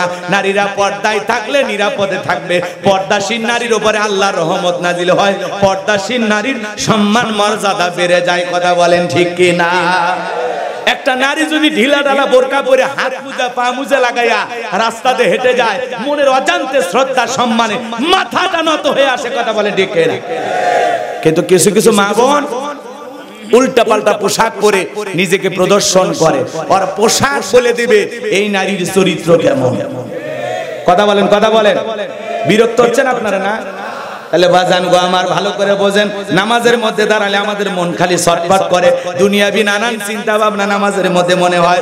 নামাজ নিয়ে আমরা এত তাড়াহুড়া করি, এক চাচা মিয়া তাড়াহুড়া করে ওযু করছে, এক ঠ্যাং না ধুয়ে মসজিদে ঢুকছে, টাইসালা মসজিদ পিছ লাগায়, চাচা একদিক লুঙ্গি একদিক, তাও বলে আল্লাহু আকবার। মানুষ বলে চাচা লুঙ্গি খুলে গেছে, আগে লুঙ্গি ঠিক করেন, কয় না আগে জামাত ধরি। এরকম তাড়াহুড়া আছে না নাই? 2 রাকাতের নামাজের সেজদা 2 মিনিটেই শেষ, 2 রাকাত নামাজ 2 মিনিটে শেষ, 4 রাকাত নামাজ 4 মিনিটে শেষ। ইমাম আর মুসল্লি জোহরে 4 রাকাত সুন্নতের নিয়ত বেঁধেছে, ইমামের 2 রাকাত হওয়ার আগে মুসল্লি 4 রাকাত শেষ। এবার ইমাম সাহেব ডেকে বলে চাচা মিয়া আমার 2 রাকাত হওয়ার আগে আপনার 4 রাকাত কেমনে শেষ হয়? কয় হুজুর আপনাদের চর্চা কম, হুজুরেরই চর্চা কম, মুসল্লির চর্চা বেশি। এরকম তাড়াহুড়া করে নামাজ পড়লে নামাজ হবে না। যখন আসে তারাবি, রমজান মাসে তারাবি, তখন হয় নামাজ নিয়ে বাড়াবাড়ি। প্রত্যেকটা মসজিদে মনে হয় নামাজের প্রতিযোগিতা শুরু হয়ে যায়। এরকম তাড়াহুড়ার নামাজ দিয়ে নামাজ হবে না। সাহাবা ইকরাম 2 রাকাত নামাজ পড়ে সারা রাত কাটিয়ে দিয়েছেন। তারা লম্বা সময় রুকু করতেন, সিজদা করতেন। 5 ওয়াক্ত সালাত আল্লাহর ভয়ে কারা কারা আদায় করবেন? 2 হাত তুলে আল্লাহকে দেখান। আল্লাহ আমাদের সবাইকে 5 ওয়াক্ত সালাত জামাতের সহিত আদায় করার তৌফিক দান করুন। জোরে বলুন আমিন, আরো জোরে বলুন আমিন। তাহলে নামাজ পড়বো কাকে রাজি খুশি করার জন্য? কুল ইন্না সালাতি ওয়া নুসুকি ওয়া মাহইয়ায়া ওয়া মামাতি লিল্লাহি রাব্বিল আলামিন। নবীজি আপনি বলুন আমার নামাজ, আমার কুরবানি, আমার জীবন, আমার মরণ লিল্লাহি রাব্বিল আলামিন, আসমান জমিনের প্রতিপালকের জন্য। বলেন আল্লাহু আকবার। তাহলে সালাত হবে একমাত্র কার জন্য? নামাজ নামাজের মতো আদায় করা লাগবে। আল্লাহ বলেন ফালইয়াবুদু রাব্বাহাযাল বাইত আল্লাযী আত'আমাহুম মিন জু ওয়া আমানাহুম মিন খাউফ। আল্লাহ ডেকে বলেন এই ঘরের মালিকের ইবাদত করো। ইবাদত যদি ইবাদতের মতো করতে পারো, বান্দারে নামাজ যদি নামাজের মতো আদায় করতে পারো, আমি আল্লাহ দুইটা জিনিস তোমাদেরকে দেব। এক নাম্বার, রিজিকের টেনশন করা লাগবে না, আমি আল্লাহ রিজিকের ব্যবস্থা করব। বলেন সুবহানাল্লাহ। যে বান্দা পাঁচ ওয়াক্ত সালাতে মসজিদে গিয়ে মাথা নত করে আল্লাহকে সিজদা দেবে, ওই বান্দা রিজিকের টেনশন থাকবে না, আল্লাহই রিজিকের ব্যবস্থা করে দিবেন। বলেন সুবহানাল্লাহ। আল্লাহ বলে বান্দারে কোনো ভয় থাকবে না, সকল ভয় থেকে আমি আল্লাহ নিরাপত্তা দেব। মুসলমানের এখন ভয় আছে না নাই? কথা কয় না? ভয় আছে না নাই? বলেন তো বাজান, জালমান নিয়ে কি নিরাপদে চলাফেরা করা যায়?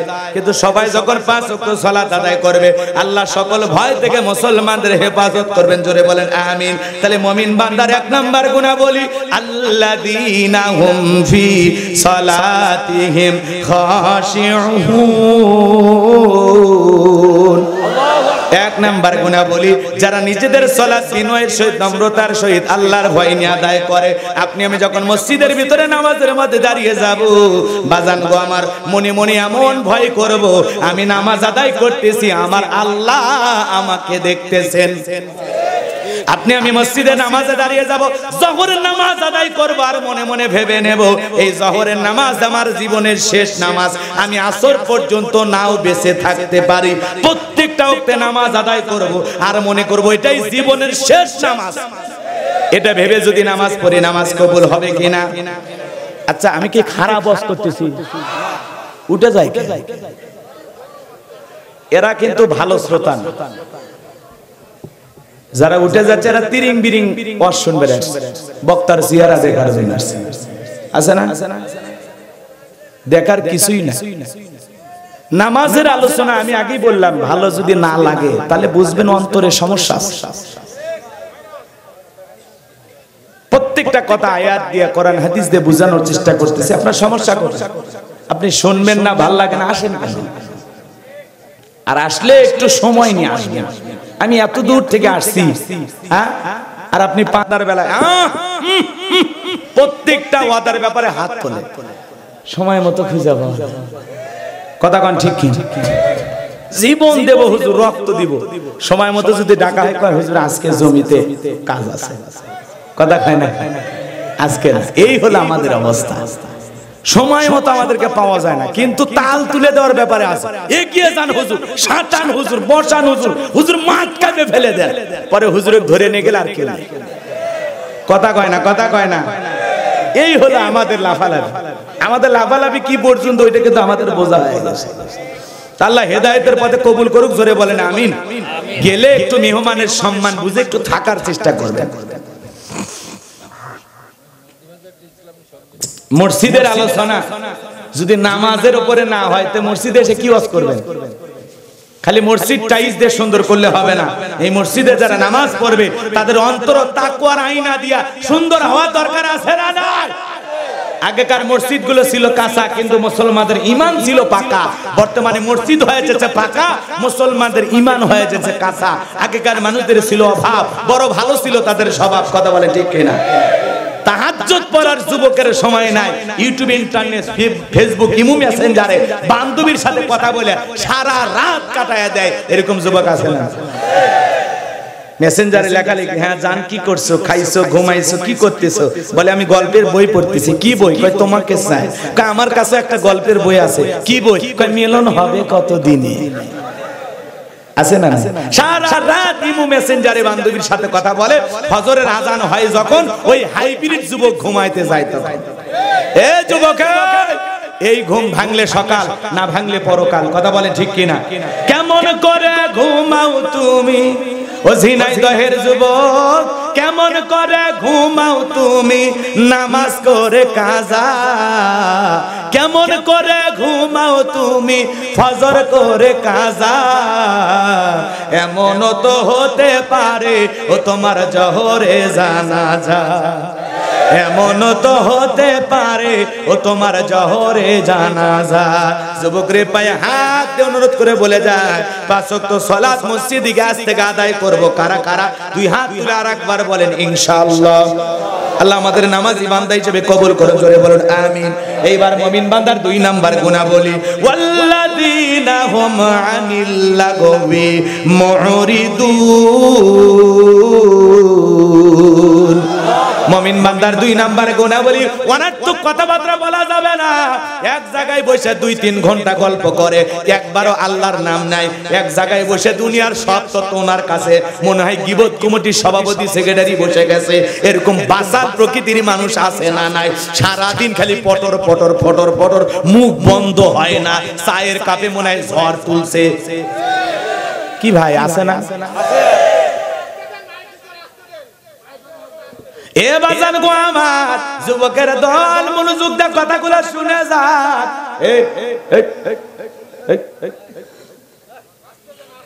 হালকা হালকা এদিক খেয়াল করেন, কষ্ট হচ্ছে আপনাদের?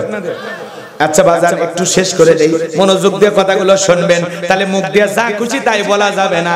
জবানের হিসাব নেবেন কে? মায়াল ফিজু মিন কওলিন ইল্লা লাদাইহি রাকিবুন আতীদ। বান্দা এমন কোন কথা বলে না যে কথা রেকর্ড করার জন্য আমার ফেরেশতারা নাই। এজন্য মুসলমান যা খুশি তাই জবান দিয়ে বলা যাবে না, জবানের হেফাজত করা লাগবে কিনা। এত কথা আপনি কেন বলেন? চুপ থাকেন। চুপ থাকাও নাজাতের লক্ষণ। মান সামাতা নাজা, চুপ থাকাও নাজাতের লক্ষণ। বলেন আল্লাহু আকবার। চুপ থাকলেন গুনাহ থেকে বেঁচে থাকলেন। আজকে আয়াতে মহিলারা এগুলো স্বভাব ছিল। মহিলারা এক জায়গায় বসে দুনিয়ার সব কথা বলতো, গীবত পরনিন্দা চগলখুরি, এটা মহিলাদের ভিতরে ছিল। এখন দেখবেন হুজুর নাই, হাজি নাই, সবার ভিতরে এই ভাইরাস ঢুকে গেছে। এক কথা বলেন না কেন আপনারা? হুজুরেরা পর্যন্ত বল কথা কন, রাগ করতেছেন না? তাহলে যা খুশি বলা যাবে না। মুমিন বান্দা জবান দিয়ে সে কথা বলবে যে কথা বললে সব হয়। কথা বলেন ঠিক কি না? ভালো করে বোঝেন। এ যুবক, এ যুবক, মুমিন বান্দার 2 নাম্বার গুণাবলী, অনার্থক কাজ করা যাবে না। মুমিনের টাকা হলে মুমিন সিনেমা হল বানাবে না, যাত্রা গানের আয়োজন করবে না, গানের কনসার্ট দেবে না, মদের বারে যাবে না। মুমিনের টাকা হলে মুমিন ওই টাকা দিয়ে মসজিদ বানাবে, ঈদগাহ মাঠ বানাবে, কবরস্থান বানাবে। মুমিনের টাকা হলে মুমিন ভালো ভালো রাস্তাঘাট বানায় দিবে, ঈদগাহ মাঠ বানায় দিবে, ফলের গাছ লাগায়া দিবে, রাস্তার মধ্যে আল্লাহর নাম লিখে সাইনবোর্ড লাগাবে। কথা বলেন না কেন আপনারা? রাস্তার মোড়ে মোড়ে মুমিন মূর্তি বানাইতে পারে না। কথাকে বোঝা যায় বাজান? তাহলে মুমিনের টাকা হলে মুমিন ওই টাকা দিয়ে ভালো কাজ করবে, ভালো কাজে তার অর্থ ব্যয় করবে। কথা বলেন ঠিক কি না? সামনের দিকে যাই বাজান, একটু মনোযোগ দিয়ে গুনাহগারের কথাগুলো শুনে যান। যুবকরে এই কান দিয়ে হক্কানে ওলামায়ে কেরামদের বয়ান শুনতে হবে। এই কান দিয়ে গান শোনা যাবে না। যুবকেরা কানের ভিতরে ইয়ারফোন লাগায় গান শুনে, রূপবান নাচে কোমর দোলাইয়া, আল্লাহর ফেরেশতারা কবরে নিয়ে পিটাবে ঝোলাইয়া ঝোলাইয়া। সিরাজগঞ্জের এক যুবক কানের ভিতরে ইয়ারফোন লাগাইয়া রেল লাইন পার হয়ে যাচ্ছে, ট্রেন এসে ধাক্কা মেরে 3 টুকরা করে থুয়ে গেছে। মরার পরেও কানের ভিতরে ইয়ারফোন লাগানো আছে। এখন মরিয়া তুই গান শোন, ফেরেশতারা তোর জায়গা মতো বাদ্যযন্ত্র বাজায় দিবে। কথা বলেন ঠিক কি না? যুবক রে, এই কান আল্লাহ গান শোনার জন্য দেয় না। আজে বাজে গান শুনে ইয়ারফোন লাগাইয়া আজকে যুবকেরা কান নষ্ট করে। বুড়ো বয়সে যখন নাতিরা ডাক দিবে দাদা, কয় তো দাদি বাড়ি নাই। কথা কন, কথা কন। এজন্য যুবক এত সুন্দর গান নষ্ট করা যাবে? তাহলে গান বাজনা কান দিয়ে শ্রবণ করা যাবে? হক্কানে ওলামায়ে কেরামদের বয়ান শুনতে হবে, ইসলামী সঙ্গীত শুনতে হবে, কোরআন তিলাওয়াত শুনতে হবে, ভালো ভালো কথা শ্রবণ করতে হবে। তাহলে মুমিন বান্দার 2 নম্বরে গুণাবলী, মুমিন বান্দা জবান দিয়ে সে কথা বলবে যে কথা বললে সব হয়। মুমিন বান্দা সেই কাজ চালু করবে যে কাজ চালু করলে সব হয়। মুমিন বান্দা সেইটা শ্রবণ করবে যেইটা শুনলে সব হয়। এক কথায় সব আছে যেখানে মুমিন থাকবে। মুমিনের টাকা কোনদিন, এদিক খেয়াল করেন, অনার্থক কাজে ব্যয় করা যাবে? মনে থাকবে তো ইনশাআল্লাহ? অনেকে আছে গান বাজনা আয়োজন করে, টাকা পয়সা খরচ করে। ওর খবর আছে না? না খবর আছে মানে কি? এমন ধরা ধরবে আর বাঁচানোর কেউ থাকবে না। কথা বলে ঠিক কি না? হে যুবক, একটা ফিলিস্তিনি নারী আজকে তার যে শক্তি মুসলমানের যুবকদের সেই শক্তি নাই। ফিলিস্তিনি যুবক, যুবক শোনো, ফিলিস্তিনের একজন নারী, তাকে যখন এই ইসরায়েলি ইহুদিরা গ্রেফতার করেছিল, এই মেয়ের নাম আহেদ তামিমি, এই মেয়েটাকে যখন গ্রেফতার করেছিল, সে যখন ছোটবেলায় ছিল তখনই এই ইসরায়েলি ইহুদিদেরকে দেখে পাথর নিক্ষেপ করেছিল। এই ইসরায়েলি ইহুদিরা যখন তাকে গ্রেফতার করতে ধরেছিল, হাতে কামড় মেরেছিল, এত সাহস এই মহিলার, বলেন আল্লাহু আকবার। এই ফিলিস্তিনি নারী তরুণ যুবতী, তার এত সাহস, এত সাহস, আজকে তাকে আবারও গ্রেফতার করা হয়েছে। কথা বলে না কেন? সারা নেট দুনিয়ায় তোলপাড়, এই ফিলিস্তিনি এই নারীকে আবারও গ্রেফতার করেছে, এই ফিলিস্তিনি সাহসী তরুণীকে আবারও গ্রেফতার করা হয়েছে। তারপরেও এর আগেও কয়েকবার গ্রেফতার করা হয়েছিল, তারপরেও ইসরায়েলি ইহুদি জালেমদের কাছে এই মেয়ে মাথা নত করে না। একটা মেয়ে কত সাহসী, ফিলিস্তিনের এই তরুণের দিকে তাকাইলে বোঝা যায়, বলেন আল্লাহু আকবার। আমার ভাইরা, তার আত্মীয় স্বজন অনেকেই মারা গেছে, এই জন্য ইসরায়েলি ইহুদি সেনাদেরকে দেখে পাথর নিক্ষেপ করত। ওরা যখন ধরতে আসো হাতে কামের বসাইয়া দিত। আজকে সেই মেয়েটাকে টেনে হেঁচড়ে আবারও জালেমেরা ধরে নিয়ে গেল। আল্লাহর কাছে দোয়া করি, আল্লাহ ওই ইসরায়েলি ইহুদি জালেমদের হটাইয়া ফিলিস্তিনের মুসলমানদেরকে আপনি নিরাপদ জীবন দান করুন, জোরে বলুন আমিন। আল্লাহ ফিলিস্তিনের মুসলমানদেরকে বিজয় দান করুন, জোরে বলুন আমিন। আল্লাহ ওই জালেমদের হাত থেকে আমার এই তরুণী বোনটাকে হেফাজত করুন, জোরে বলুন আমিন। আরো জোরে বলুন আমিন। এ যুবক, তাহলে মুমিন বান্দার 2 নাম্বার গুণাবলী, মুমিন বান্দা জবান দিয়ে সে কথা বলবে যে কথা বললে সব হয়। মুমিন বান্দা সেই কাজ চালু করবে যে কাজ চালু করলে সব হয়। মুমিন বান্দা সেইটা শুনবে যেটা শুনলে সব হয়। এক কথায় সব আছে যেখানে আমরা আছি, সব আছে যেখানে আমরা আছি, আর গুনাহ আছে যেখানে আমরা নাই সেখানে। এইবার মুমিন বান্দার 3 নাম্বার গুণাবলী, ওয়াল্লাযীনা হুম লিযাকাতি ফাইলুন। মুমিন বান্দার 3 নাম্বার গুণাবলী, আল্লাহ যদি মুমিন বান্দাকে নিসাব পরিমাণে ধন সম্পদ বানায়, মালিক বানায় দেয়, মুমিন বান্দাকে আল্লাহ যদি ধনী বানায়া দেয়, মুমিন বান্দা সক্রিয়ভাবে হিসাব করে করে বছরে একবার যাকাত দেবে কার ভয়ে? যাকাত দেওয়া নফল না ফরজ? নামাজ যেমনি পড়া ফরজ, যাকাত দেওয়া তেমনি ফরজ। কথা বলেন ঠিক কি না? ভালো করে বোঝার চেষ্টা করেন। আল্লাহ যদি মুমিনকে ধনী বানায় দেয়, মুমিন বান্দা সক্রিয়ভাবে হিসাব করে করে বছরে কয় লাখ টাকার, কয় হাজার টাকা যাকাত আসে, কয় কোটি টাকার, কয় লক্ষ টাকা যাকাত হয়, মুমিন বান্দা হিসাব করে করে যাকাত দেবে কার ভয়ে? আজকের সমাজে মানুষ কি ভালোভাবে যাকাত দেয়? ভালো করে বোঝার চেষ্টা করবেন। যুবক রে 4 নাম্বার গুণাবলীতে তোমাদের আলোচনা সংক্ষিপ্ত করে বলে দিয়ে যায়। বলেন তো যাকাত দেওয়া লাগবে নফল না ফরজ? যাকাত দেওয়া এটা কার বিধান? ভালো করে বোঝার চেষ্টা করবেন। ধনীদের জন্য যাকাত দেওয়া ফরজ, গরিবের জন্য যাকাত খাওয়া ফরজ নয়। আজকে বড় লোকেরা যাকাত মানে পাইছে শাড়ি লুঙ্গি। স্বাধীনতার 50 বছর কেটে গেল, যারা যাকাত দিচ্ছে দিয়েই যাচ্ছে, যারা নিচ্ছে নিয়ে যাচ্ছে। মানুষের ভাগ্যের কোনো পরিবর্তন হচ্ছে না। কথা বলেন ঠিক কি না? যাকাত আসছে দারিদ্রতা বিমোচন করার জন্য, যাকাত আসছে অভাব মুক্ত সমাজ রাষ্ট্র দেশ গড়ার জন্য, যাকাত আসছে এই সমাজের পথে পড়ে থাকা অবহেলিত মানুষের মুখে হাসি ফুটানোর জন্য। বলেন আল্লাহু আকবার। এই জন্য বাংলাদেশে যাকাত ভিত্তিক অর্থনীতি চালু করা লাগবে। আমাদের দেশের অর্থনীতি যাকাত ভিত্তিক না সুদ ভিত্তিক? সুদ ভিত্তিক অর্থনীতি হালাল না হারাম? এই হারাম অর্থনীতি দিয়া কিয়ামত পর্যন্ত বাংলাদেশকে দারিদ্র মুক্ত করা সম্ভব নয়। কথা বলেন ঠিক কি না? যারা বলেন আমরা দারিদ্র মুক্ত বাংলাদেশ গড়তে চাই, আমরা অনুরোধের ভাষায় বলবো তাহলে যাকাত ভিত্তিক অর্থনীতি চালু করেন। কথা বলেন ঠিক কি না? এদেশের অনেক মন্ত্রণালয় আছে, একটা যাকাত মন্ত্রণালয় চালু করা লাগবে। এদেশের বিজ্ঞ ইসলামিক স্কলার দিনের দায়ী আলেমদের কাঁধে এই যাকাত মন্ত্রণালয় পরিচালনার দায়িত্ব ভার দিতে হবে। আলেমেরা কি করবে? এদেশের সমস্ত ধনীদের তালিকা করবে, ধনীদের তালিকা করে করে তাদের কাছ থেকে যাকাত আদায় করা লাগবে। ধনী যাকাত দিতে চায় না, যাকাত কি করা লাগে? আদায় করা লাগে। 2 মিনিট একটা ঘটনা বলে দিয়ে যায়। বলবো? আল্লাহ নবী মুসা আলাইহিস সালাম কারুনকে যা বলে, কারুন যাকাত দিতে হবে। কারুন ডেকে বলে আমি যাকাত দিতে পারবো না। মুসা আলাইহিস সালাম ডেকে বলে কারুন রে, যাকাত না দিলে যাকাত আদায় করা হবে। মুসা নবী রাগ কম না বেশি? যেই নবী রেগে গেলে আজরাইলকে পর্যন্ত থাপ্পড় মারে, এক ঘুষিতে দুনিয়ার থেকে একটা মানুষ বিদায় করে দিতে পারে। সেই নবী মুসা ডেকে বলে কারুন রে, যাকাত না দিলে যাকাত আদায় করা হবে। ধনী দিতে চায় না, আদায় করা লাগবে। ধনীর যাকাত আছে 1 কোটি টাকা, কোনো মতে 5-10 লাখ টাকা যাকাত দিয়ে নিজের যাকাত নিজে মারে খায়। যাকাত আছে 10 লাখ টাকা, 2-3 লাখ টাকা নাম সাম মাত্র দিয়ে নিজের যাকাত নিজে মারিয়া খায়। এরকম লোক আছে না? না। ধনীরাও যদি সঠিকভাবে বাংলাদেশে যাকাত দিত, এ দেশে এদিক খেয়াল করেন এত গরিব মানুষ থাকতো না, অনেক গরিব কমে যেত। এদিক খেয়াল করেন যাকাত কিভাবে দেবেন একটা কৌশল আপনাদেরকে শিখে দেব, একটু মনোযোগ দিয়ে শুনেন। কারণ তখন ডেকে বলে মুসা আমি যাকাত দেব না। আল্লাহর পয়গাম্বর ডেকে বলে যাকাত না দিলে যাকাত আদায় করা হবে। মুসা নবীর চেহারার মেজাজ দেখে কারণ ডেকে বলে মুসা রে, যাকাত দিতে হবে কত টাকা? মুসা আলাইহিস সালাম ডেকে বলে শতকরা 2.5% দিতে হবে। কারণ ডেকে বলে আমাকে একটু সময় দেন, হিসাব নিকাশ করে আমি অবশ্যই আপনাকে জানায়া দেব। মুসা আলাইহিস সালাম চলে গেলেন। এই কারণকে আল্লাহ পাক এত সম্পদ দিয়েছিল, 70টা উট লাগতো চাবি বহন করতে।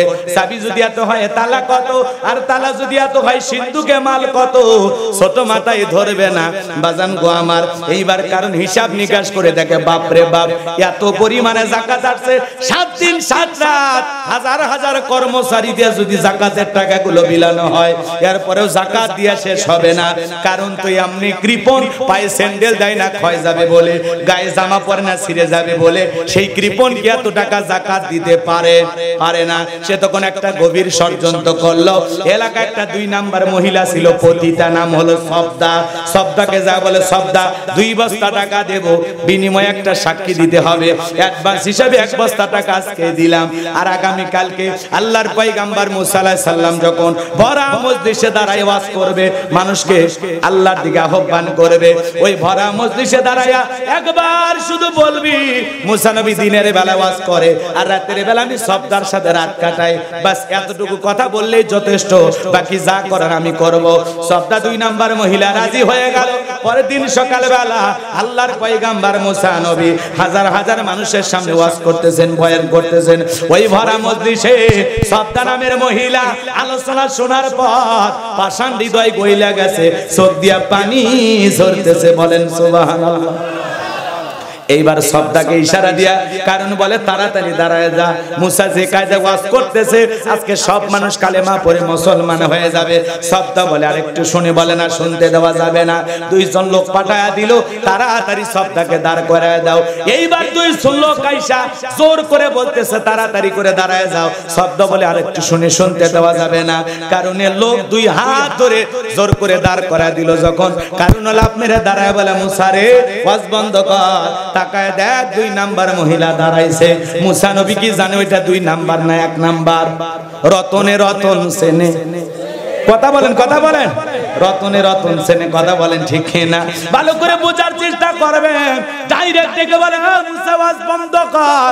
আজও দেখবেন আলেমেরা যখন হক কথা বলে, সুদের কথা বলে, ঘুষের কথা বলে, ইসলামী আন্দোলনের কথা বলে, জিহাদের কথা বলে, কোরআনের সমাজ কায়েম করার কথা বলে, এক শ্রেণীর লোক ডাইরেক্ট আলেমদের ওয়াজে বাধা দিয়ে বলে হুজুর আপনার ওয়াজ বন্ধ করেন, আপনার ওয়াজ লাইন ছাড়া, হুজুরের ওয়াজ লাইন ছাড়া না, তোমার জীবন লাইন ছাড়া, আর তুমি একটা তার সেরা।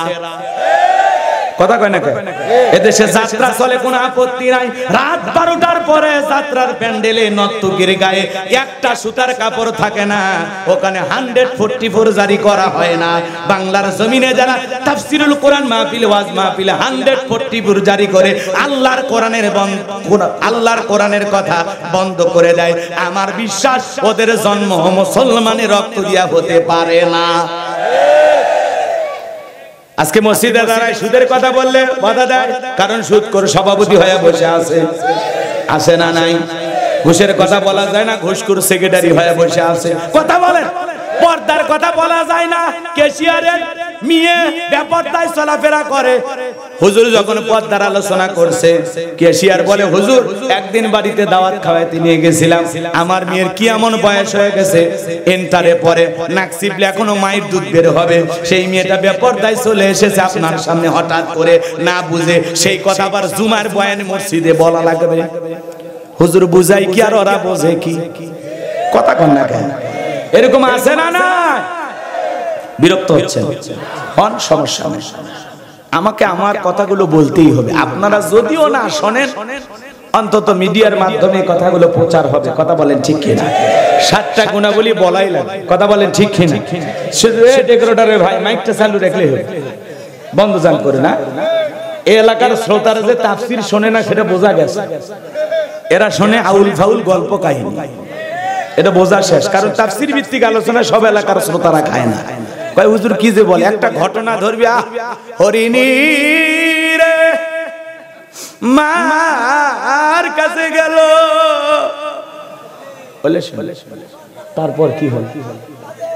এরকম আছে না? নাই তাহলে কিচ্ছা কাহিনী শোনা। কিছু শ্রোতা আছে না ফাতেমার জারি শুনে কান্দে, কথা কি বোঝেন নাই? ফাতেমাকে দাওয়াত নাহি দিল, খাবার পুরা সাই হইয়া গেল, টুনটুন চাচা শুনে আর কান্দে, কয় ফাতেমা কিসব দাওয়াত দিল না। এক শ্রেণীর মানুষ বাংলাদেশে আছে না, কিচ্ছা কাহিনী গাল গল্প শুনে অভ্যস্ত, তাফসীর বললে কি আর হবে? কয় হুজুর তো 7টা গুণাবলী ধরলেন কি? একটা ঘটনা ধরতেন, কাহিনী ধরতেন। হুজুর আসছিল রে, সেই ফাটাফাটি ওয়াজ। কথা কন। আমি যে ওয়াজগুলো করতেছি এটা আপনার জীবনের খুবই গুরুত্বপূর্ণ বিষয়, খুবই গুরুত্বপূর্ণ, যেটা আপনার কাজে লাগবে, যেটা আমল করলে আপনি জান্নাতে যেতে পারবেন। সুবহানাল্লাহ। কি আমল করলে জান্নাতে যেতে পারবো হুজুর? প্রশ্ন করেন না? এই 7টা আমল করলে আপনি জান্নাতে যাবেন। তাই সেটা যদি আপনার কাছে ভালো না লাগে, মজা না লাগে, তাহলে করার কিছুই নাই। নিজের যে রোগ হয়েছে, রোগ বুঝে চিকিৎসা করা লাগে। কথা কি বুঝতে পারছেন? এখন ডাক্তারকে যদি আপনি পরামর্শ দেন যে আমি ট্যাবলেট খাইতে পারি না, আমারে সিরাপ দেন, সিরাপ দিলে বলে না বমি করে ফেলে দিই, ওটা হবে না। ডাক্তার তখন বলে ইনজেকশন দেই, কয় না ওইটাতে না, পিপিলিকে কামড় মারলে সহ্য হয় না, আর ইনজেকশন দিলে তো আমি মরেই যাব। তাহলে ওর চিকিৎসা হবে কেন? তা রোগীর পরামর্শ অনুযায়ী ডাক্তার চিকিৎসা করলে যেমন রোগী সুস্থ হবে না, বক্তা দাওয়াত দিয়া বক্তাকে আপনি যখন এটা বলা যাবে না, ওইটা বলা যাবে না, তখন ওয়াজ কিন্তু শান্তি মতো হবে। কথা বলেন ঠিক কি না? হুজুরকে হুজুরের গতিতে চলতে যাবেন। কষ্ট হচ্ছে আপনাদের? লিল্লাহে তাকবীর। ভালো করে বোঝেন বাজান। এইবার কারণ ডেকে বলে সবদা, তোমার যা বলার তুমি বলো, আমি তোমার সাথে আছি। মুসা আলাইহিস সালাম অবাক হয়ে সব দেখতেছেন। এইবার সবদা ডেকে বলে কারণ তুমি বৈশা বড়, আমি দাঁড়িয়েছি বলার জন্য আমি বাকি কথা বলে দিচ্ছি। আমার ভাইয়েরা, এইবার সবদা দাঁড়িয়ে বলতেছে, ও জনগণ শোনো দিয়া মন, আমি জীবনে কোনোদিন মুসা নবীকে দেখি নাই। আজকে মুসা নবীর আলোচনা শোনার পর সিদ্ধান্ত নিয়েছি আর পাপের কাজ করব না, গুনাহের কাজ করব না, আমি তওবা করে ঈমান গ্রহণ করব। আলেমদের ওয়াজের মাধ্যমে কত বেনামাজি নামাজি হয়ে যায়, কত সুদখোর ভালো হয়ে যায়, কত ঘুষখোর ভালো হয়ে যায়, কত মানুষ পরিবর্তন হয়ে যায়, কত যুবক দাঁড়িয়ে রাখে, কথা বলেন ঠিক কি না, কত মা বোনেরা পর্দা করে, কথা বলেন ঠিক কি না। একটু মনোযোগ দিয়ে শুনবেন বাজান গো আমার। এইবার সবদা ডেকে বলে, ও জনগণ, আমি মুসা নবীর আলোচনা শুনে সিদ্ধান্ত নিয়েছি আর খারাপ কাজ করব না, ঈমান গ্রহণ করব। কিন্তু আপনাদের দুইশো একটা কথা বলতে হবে। এইবার গোপন তত্ত্ব ফাঁস করে দিচ্ছে, ভালো করে বোঝেন। এই কারণ কেন লাফালাফি করতেছে আপনারা কি জানেন? এই কারণ গতকাল রাত্রিতে আমার বাড়িতে গিয়েছিল, আমার 1 বস্তা টাকা দিয়েছে, আর 1 বস্তা টাকা দিবে ওয়াদা করেছে, বিনিময়ে আমাকে একটা সাক্ষী দিতে হবে। মুসা নবী দিনের বেলা ওয়াজ করে আর রাতের বেলা আমি সবদার সাথে রাত কাটাই। কিন্তু আপনাদেরকে সাক্ষী রেখে বলতেছি, মুসা নবীর চরিত্র ফুলের চাইতে পবিত্র। ওই কারণ হলো আমি সবদার নিয়মিত ভক্ত। আল্লাহু আকবার বলেন। যারে দিয়ে ফাঁসানোর চেষ্টা করেছে তার মুখ দিয়ে আসল কথা বের করে দিলেন কে? ওয়ামা কারু ওয়ামা কারাল্লাহ ওয়াল্লাহু খায়রুল মাকিরিন। আল্লাহু আকবার। খেলা কার? কারণ ষড়যন্ত্র করেছে মুসা নবীকে ফাঁসানোর জন্য, আর আল্লাহ তার সাক্ষী ভাড়া করেছে, সেই সাক্ষীর মুখ দিয়া কথা পরিবর্তন করে দিলেন কে? আল্লাহ। এজন্য বাজান, যে গর্ত করে নিজের গর্তে নিজেই পড়ে যায়, কথা বলেন ঠিক কি না? সকল ষড়যন্ত্র আল্লাহ নস্যাৎ করে দেবে। যে ইসরায়েল ইহুদিরা মুসলমানদেরকে টার্গেট করে হত্যা করে, আজকে হুতি ছেড়ে হুতি আর একটা সংগঠন ইসরায়েলকে টার্গেট করে করে হামলা করতেছে। আল্লাহ যদি চায়, হিজবুল্লাহ পাশে দাঁড়াইছে, হুতি পাশে দাঁড়াইছে, ওয়াসিরে ইসরায়েলি ইহুদি জালেমদেরকে হটাইয়া ফিলিস্তিনি জমিন মুসলমানদের দখলে আনবে। এ পর্যন্ত হামাস বাহিনী ইসরায়েলের 31 জন সেনাকে জাহান্নামে পাঠিয়ে দিয়েছে। নিজেদের ভূখণ্ড রক্ষা করার জন্য মুসলমানেরা লড়ে যাচ্ছে। আল্লাহর একটু সাহায্য আসলেই বিজয় নিশ্চিত ইনশাআল্লাহ। কথা কি বুঝতে পারছেন? চলেন সামনের দিকে যাই। যে কথা বলতে চাচ্ছিলাম, মুসা আলাইহিস সালাম দেখে বলে, আল্লাহ চাইতে গিয়েছিলাম যাকাত, আর আমার বিরুদ্ধে এত বড় ষড়যন্ত্র মেনে নেওয়া যায় না। আমি আল্লাহ তাআলা, আপনি জমিনকে অর্ডার করেন, জমিন যেন কারণে সম্পদ শহরে গ্রাস করে ফেলে। আল্লাহ দোয়া মঞ্জুর করলেন। বাজান গো আমার, এইবার কারণে ধন সম্পদ সহ জমিনের ভিতরে যখন হাঁটু পর্যন্ত চলে গেছে, বলে ব্যাপার না, দেখে শক্তি আছে, লাফতে উঠতে পারবো। এইবার কারণে মাজা পর্যন্ত গেছে, বলে ব্যাপার না, উঠতে পারবো। এইবার যখন গলা পর্যন্ত জমিনের ভিতরে চলে গেছে, কারণ ডেকে বলে, মুসা আমার জানটা ভিক্ষা দাও, আমার সম্পদ যা আছে সব তোমার, আর তোমার আল্লাহ তুমি নিয়ে যাও। মুসা আলাইহিস সালাম দেখে বলে, আল্লাহুস সামাদ, আল্লাহ হলেন অমুক ব্যক্তি, আল্লাহ কারো কাছ থেকে কিছু নাই না, আল্লাহ দিয়েই যায়। তোর ধন সম্পদ সহ জমিনের ভিতরে চলে যা, আর পৃথিবীর ইতিহাসে সাক্ষী থাক, তোর মতো যারা আল্লাহ রাস্তায় যাকাত দেবে না, সম্পদ বিলাবে না, কঠিন কিয়ামতের ময়দানে তুই কারুনের সাথেই আল্লাহ তাদের বিচারের কাঠগড়ায় দাঁড় করাবে। যাকাত হলো মালের ময়লা, যাকাত আপনার সম্পদকে পবিত্র করে। আপনি যাকাত দেবেন, আপনার সম্পদকে আল্লাহ বৃদ্ধি করে দেবে। যাকাত দিলেই ধনী বাঁচবে, আর যাকাত না দিয়া কৃপণতা করলে এই সম্পদ তার জাহান্নামের শাস্তির কারণ হবে। কথাকে বোঝা গেল? বোঝা গেল? এজন্য আল্লাহর ভয়ে যাকাত দেব। শোনেন, যাকাত মানে শাড়ি লঙ্গি নয়, এমন লঙ্গি দেয় 200 টাকা দাম, পরে থাকলে আর জান্নাত জাহান্নাম সব বোঝা যায়।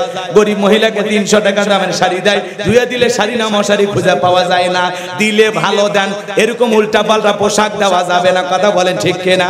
হযরত ওমর ফারুক ডেকে বলে, যাকাতের অর্থ এমন ভাবে দাও যাতে ওই ব্যক্তি যাকাতের জন্য আর কারো দুয়ারে লাইন না দেয়। এই ছেলেটা বেকার বসে আছে, যাকাতের 1 লাখ টাকা দিয়ে ওরা একটা অটো ভ্যান কিনে দেন, ওর একটা কর্মস্থানের ব্যবস্থা হয়ে গেল।